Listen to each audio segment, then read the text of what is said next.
Bilirsən nə qəribədir. İnsan bəzən bir nəfəri itirir. Amma qoxusu qalır otaqda, səsi qalır mahnılarda, özü isə olmur yanında. Bu gecə yenə sənin ətirin gəldi burnuma və mən anladım ki, bəzi insanları unutmaq olmur. Sadəcə darıxmaq öyrəşirsən.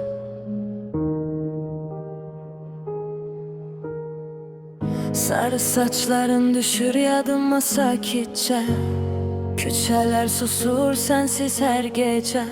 Bir vaxt əlindən tutduğum o qız indi uzaqlarda qalan xatirədir təkcə. Gözəl qızım, necə unuttum səni. Sən gedəndən sonra dəyişdi hər şeyim. Səninlə gülən adam yox oldu sanki.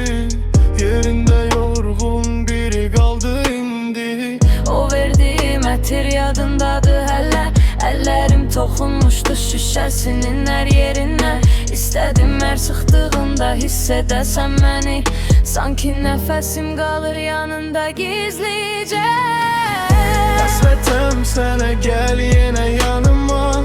Sənsiz gecələr dönüb cəhənnəmə. Ömrüm səninlə nəfəs alırdım mən. İndi yalnızlıq danışır yerinə.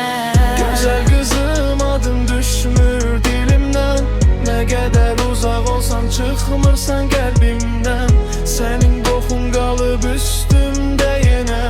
Mənim nəfəsim yaşayır səndə də. Bilirsən, bəzi insanlar gedir amma qalmış kimi. Sən də eləsən, hər yerdəsən indi. Bir mahnı eşidirəm ağlıma sən gəlirsən. Gülüşün ilişib qalıb qulaqlarımda sənin.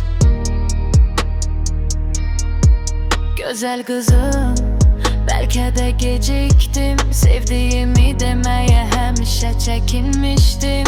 İndi isə küçələrdə tək gəzirəm. Səni görmək üçün təsadüf diləyirəm. Həsrətəm sənə, bunu gizlətmirəm. Nə qədər qaçsam da səni itirmirəm. Ömrüm ürəyim hələ səndədir. Sənin ətrin məndə, mənimki səndədir. Həsrətəm sənə, gecələr ağırdı. Sarı saçların yuxularımda qaldı.